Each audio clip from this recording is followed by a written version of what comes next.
എല്ലാ മാസത്തെയും പർച്ചേസിന് പോകുന്നതിന് മുമ്പ് അമ്മയുടെ വായിൽ നിന്ന് കേൾക്കുന്ന ഒരു സ്ഥിരം ഡയലോഗ് ഞാൻ കേൾപ്പിച്ചു തരാവേ. അമ്മ എത്രക്ക് സാധനം വേണം ലുലുവിന്ന്?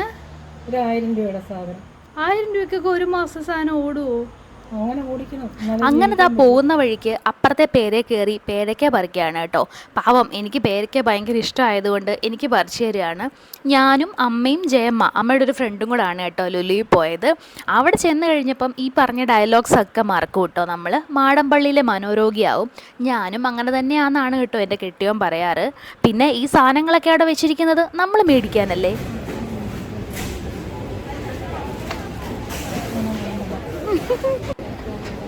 അതല്ലെങ്കിൽ ഇതെടുക്കുക, ധാത്രിയുടെ 100.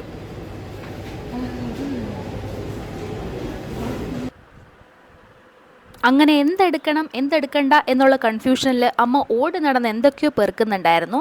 ഞാൻ നിങ്ങളെ കാണിച്ചു തരാം. അവസാനം ഈ എടുത്ത സാധനങ്ങളൊന്നും 1000 രൂപയ്ക്ക് തരാൻ വേണ്ടി ലുലുവായിട്ട് നമുക്ക് റിലേഷനൊന്നും ഇല്ലാത്തത് കൊണ്ട്, എന്നാൽ പിന്നെ ഇത്രയും ബില്ലായ സങ്കടത്തിലേ നമ്മൾ ഫുഡ് കോർട്ടിൽ നിന്ന് ഫുഡും മേടിച്ച് അവിടെ മുകളിൽ തന്നെ പോയിരുന്ന് കഴിക്കുകയാണ് കേട്ടോ.